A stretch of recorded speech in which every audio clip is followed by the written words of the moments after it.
First question कह रहा था 20 kg का बॉक्स है, एक हॉरिजेंटल स्मूथ सरफेस पे रखा हुआ, यही ना बॉक्स है। ये बॉक्स कितने का है? और ये हॉरिजेंटल स्मूथ सरफेस पे रखा हुआ है। इसको यदि 4 मीटर अपार्ट ले जाएं, कोई फोर्स लगा करके इसको आप कितना अपार्ट ले आए? 4 मीटर ही ना। और हॉरिजेंटल ये किस कांस्टेंट वेलोसिटी से मूव किया, तो बताइए वर्क डन क्या हुआ? W। तो बताइए W इक्वल्स टू क्या हो जाएगा इस कंडीशन में?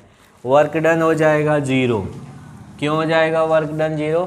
क्योंकि मूव्स विद कांस्टेंट स्पीड है। कांस्टेंट स्पीड मीन्स एक देखिए वहाँ जो मेन पॉइंट है, लॉजिक जो दिया हुआ है वो कांस्टेंट स्पीड। जब कांस्टेंट स्पीड का बात कर रहा है तो इट इज़ श्योर कि VA इक्वल्स टू क्या हो जाएगा?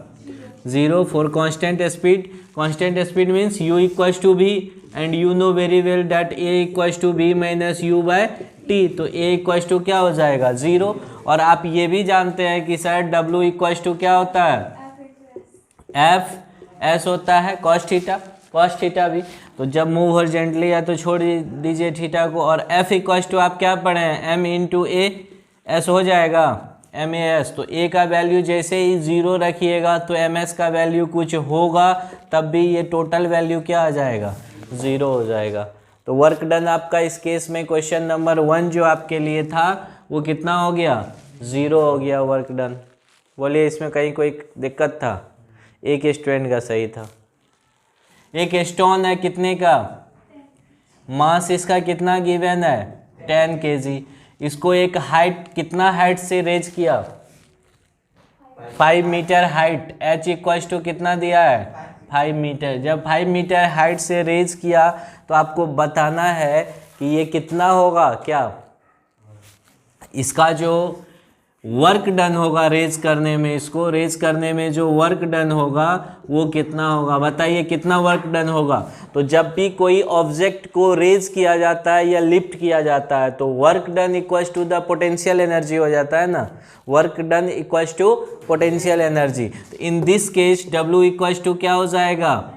mgh। Value of mass given 10 kg। Value of G is 9.8 meter per second square and the value of H is 5 meter. On multiplying we get what? 490 joule. 490 joule is work is done in this case. Very simple. जब भी lifting होगा raising होगा, जैसे question number ये 2 था ना, question number 3 में भी देखिए यही कह रहा है।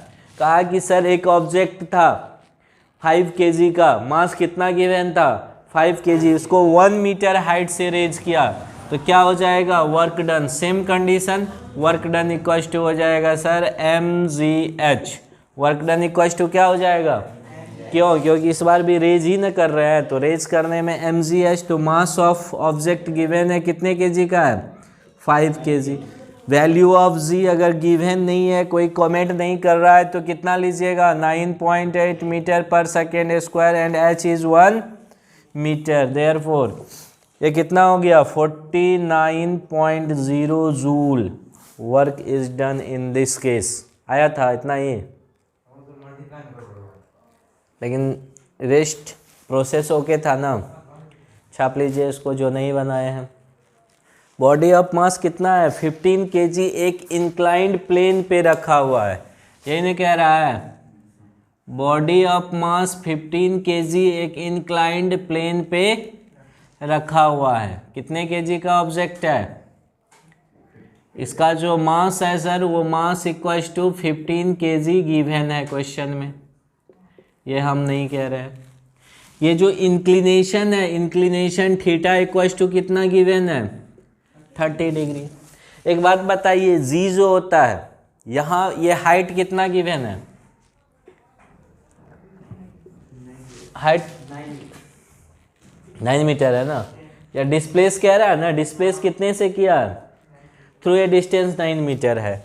अब एक बात बताइए, इस पे जो इंक्लिनेशन पे ये मूव करके 9 मीटर चला है, वर्क तो होगा, वर्क डन होगा, लेकिन सर वर्क डन जो होगा उसमें फोर्स भी तो चाहिए। वर्क डन निकालने के लिए ऑब्वियसली हमको क्या चाहिए, फोर्स चाहिए।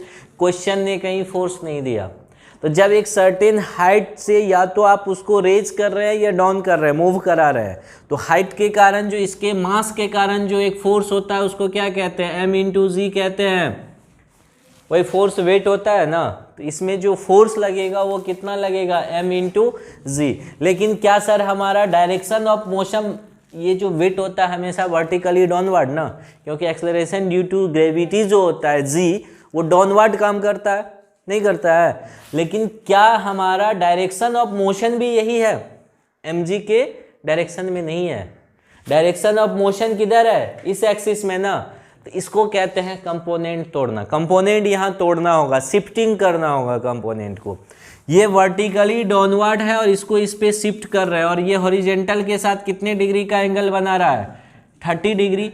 तो हॉरिजेंटल पे अगर शिफ्टिंग होता तब होता है mg cos थीटा।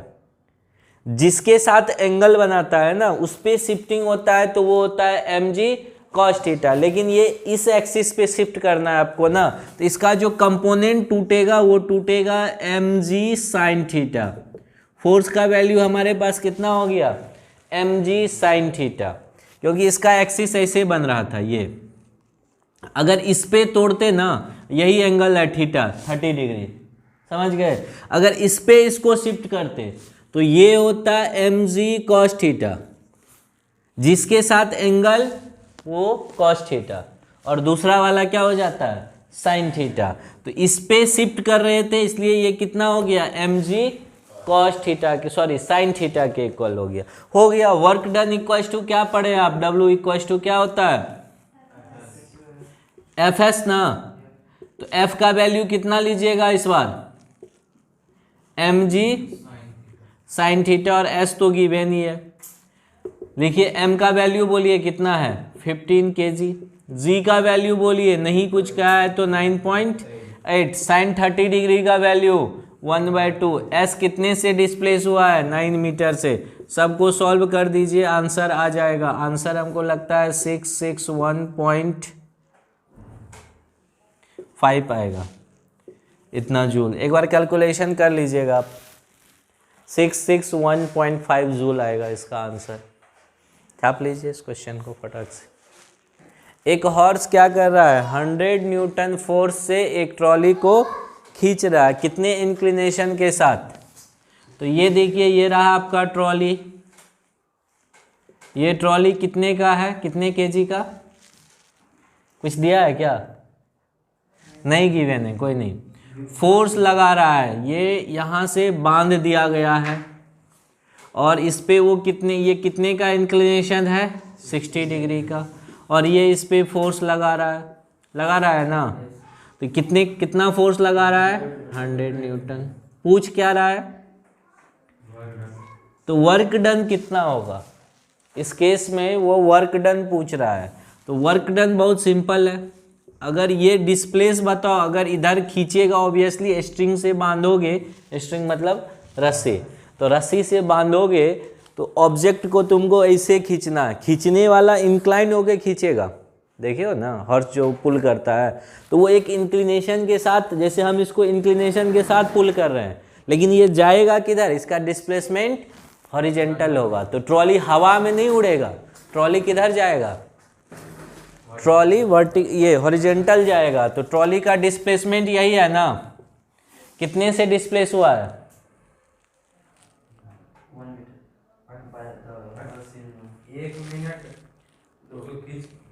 अच्छा स्पीड इसका गिवन है, स्पीड इक्वल्स टू कितना गिवन है, 18 km/h गिवन है। तो मीटर पर सेकेंड में 18 इंटू सर क्या कर देंगे, 5/18 मीटर पर सेकेंड। मीटर पर सेकेंड में क्यों कन्वर्ट किए, क्योंकि ऐसा यूनिट में कन्वर्ट करना था।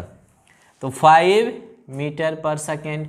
And also time equals to given, time कितना गिवन है, 1 मिनट। तो मिनट नहीं चाहिए हमको, we need second, therefore 60 second. Now let's see, ये जब इस पे शिफ्ट करोगे, फोर्स को इस पे शिफ्ट करोगे ना, तो ये कितना हो जाएगा, F cos 60 डिग्री होगा कि नहीं होगा। अभी आपको बताए शिफ्टिंग कंपोनेंट तोड़ना, इसको शिफ्ट करोगे ना इस पे, क्योंकि डिस्प्लेसमेंट तो हॉरिजॉन्टल हो रहा है और फोर्स लग रहा है वर्टिकल, तो ये इंक्लिनेशन के साथ, तो फोर्स को इस पे शिफ्ट किए तो कितना हो गया, F cos 60 डिग्री हो गया।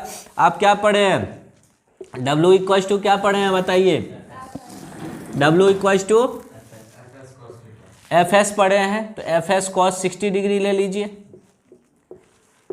तो F तो पता ही है, F को F, S तो नहीं ना गिवन है, डिस्प्लेसमेंट नहीं गिवन है, तो डिस्प्लेसमेंट इक्वल टू क्या होता है, स्पीड इनटू टाइम होता है ना, displacement equal to speed into time. तो डिस्प्लेसमेंट के जगह पे आप v इंटू टी लिख सकते हैं, cos 60 डिग्री नहीं लिख सकते हैं, डिस्प्लेसमेंट के जगह पे vt ऑब्वियसली लिख सकते हैं। तो F का वैल्यू बताइए 100 न्यूटन, v का वैल्यू 5 मीटर पर सेकेंड, t का वैल्यू 60 सेकेंड, cos 60 का वैल्यू 1/2। सॉल्व कर दीजिए, आंसर आ जाएगा। 30 टाइम कैंसिल हो गया, तो 15 इंटू 10⁻³ क्या आ गया, जूल। और साइंटिफिक नोटेशन में चेंज कर देते हैं सर, तो 1.5 into 10⁻⁴ joule work is done.